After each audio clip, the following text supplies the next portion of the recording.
എല്ലാ കൂട്ടുകാർക്കും വീണ്ടും മൈ സ്റ്റൈൽ കുക്കിങ്ങിലേക്ക് സ്വാഗതം. നല്ല പൊട്ടുപോലെ പൊടിയിൽ നിന്ന് കുറച്ച് കപ്പ കിട്ടിയിട്ടുണ്ട് കേട്ടോ. വല്ലപ്പോഴും മാത്രമേ ഇങ്ങനത്തെയൊക്കെ ഇവിടെ കിട്ടാറുള്ളൂ, അപൂർവമായിട്ട് കിട്ടുന്ന ഒരു സംഭവം ഇത്.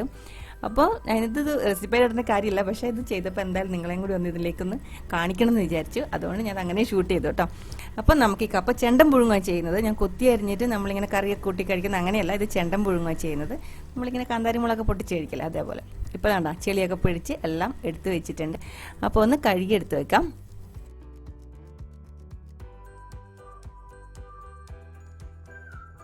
ഇനി ഇത് വലിയ പീസായിട്ടുള്ളത്, വലിയ പീസൊക്കെ നമുക്കൊന്ന് ചെറുതായിട്ട് മുറിച്ചിടുകയാണെങ്കിൽ പെട്ടെന്ന് ഇതൊന്ന് വെന്ത് കിട്ടാൻ വേണ്ടി എളുപ്പമായിരിക്കും. അതുകൊണ്ട് ഇതെല്ലാം ഒന്ന് കുറച്ചും കൂടി ചെറിയ പീസായിട്ട് ഒരു 4 അല്ലെങ്കിൽ ഒരു 2 ഒക്കെ നമുക്കൊന്ന് കീറിയിട്ടിട്ടാണ് ഞാനൊന്നിപ്പോൾ പുഴുങ്ങാൻ പോകുന്നത്.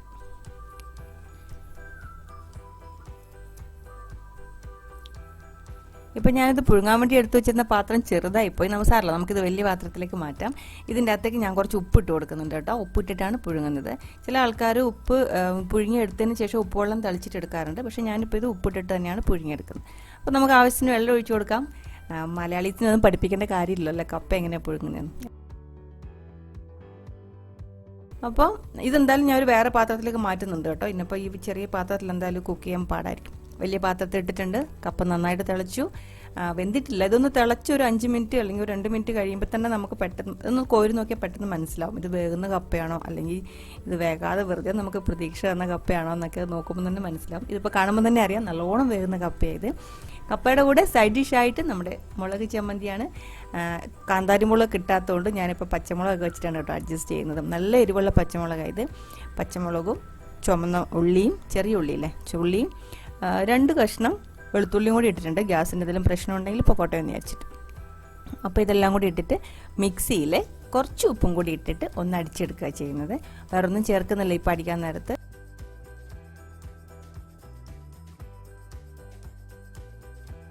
ഇങ്ങനെ തന്നെ ഒരു ചമ്മന്തി കണ്ട ഈ ഒരു പരുവത്തിലാണ് ചതച്ചെടുത്തിട്ടുള്ളത്. മിക്സിക്കകത്ത് തന്നെ ഒരുപാട് അരച്ചിട്ടില്ല.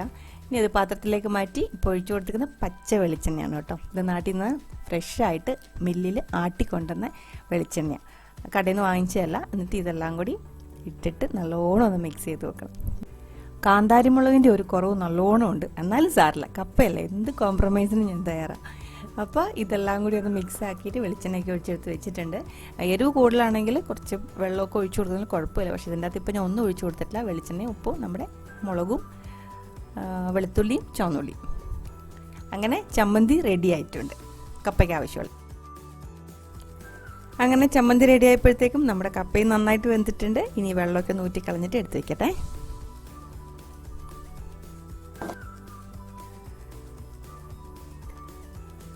ഇനി ഇതിൻ്റെ അകത്തേക്ക് ഞാനൊരു കാര്യം കൂടി ഒഴിച്ചു കൊടുക്കുന്നുണ്ട്. നേരത്തെ പറഞ്ഞ പച്ച വെളിച്ചെണ്ണ, മില്ലിൽ ആട്ടിച്ച നല്ല മണമുള്ള ഫ്രഷ് ആയിട്ടുള്ള പച്ച വെളിച്ചെണ്ണ, അതും കൂടി ഒഴിച്ചു കൊടുത്തിട്ട്. ഇതെൻ്റെ അമ്മയുടെ ഒരു റെസിപ്പിയുണ്ട്. അമ്മ ഇങ്ങനെ പുഴുങ്ങുമ്പം ചെയ്യാറ്, നല്ല ടേസ്റ്റുമാണ് അത് കഴിക്കാൻ വേണ്ടിയിട്ട്. അതിങ്ങനെ ഒഴിച്ചു കൊടുത്തതിന് ശേഷം ചൂടോട് കൂടി തന്നെ ഒന്ന് കുലുക്കി കൊടുക്കണം. കുലുക്കുമ്പോഴത്തേക്കും ആ എണ്ണ എല്ലായിടത്തും മിക്സ് ആവുകയും ചെയ്യും. ആ കപ്പ ഒന്ന് ചെറുതായിട്ടൊന്ന് ഉടയുകയും ചെയ്യും. കണ്ടോ?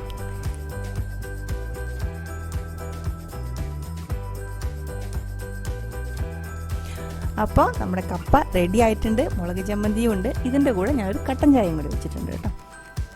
അപ്പോൾ ഞാനിത് റെസിപ്പി എന്തായാലും ട്രൈ ചെയ്ത് നോക്കാനൊന്നും പറയുന്നില്ല കേട്ടോ, എല്ലാവർക്കും അറിയുന്ന റെസിപ്പിയാണ്. ഞാനിത് കപ്പ കിട്ടിയപ്പോൾ വല്ലപ്പോഴും അപൂർവമായിട്ട് കിട്ടുന്ന ഒരു സംഭവം ആയതുകൊണ്ട് മാത്രം ഞാനത് കുക്ക് ചെയ്ത് കഴിക്കുമ്പോൾ നിങ്ങളെയും കൂടി ഓർത്തു. അപ്പോൾ നിങ്ങളെയും കൂടി ഒന്ന് കാണിച്ചു തരണമെന്ന് തോന്നി, അങ്ങനെ ഷൂട്ട് ചെയ്താണ് കേട്ടോ. അപ്പോൾ എനിക്ക് ഉറപ്പുണ്ട് ഈ റെസിപ്പി കാണുമ്പോൾ നിങ്ങൾ എന്തായാലും കപ്പ അന്വേഷിച്ചിട്ട് പോകും. കപ്പ നല്ല കപ്പ തന്നെ കിട്ടും കേട്ടോ. അപ്പോൾ ചമ്മന്തിയും കട്ടൻ ചായയും ഒക്കെ റെഡി ആയിട്ടുണ്ട്. നമുക്ക് ഉടനെ തന്നെ ഒരു അടിപൊളി റെസിപ്പി ആയിട്ട് വരാം കേട്ടോ. Then take care, bye bye.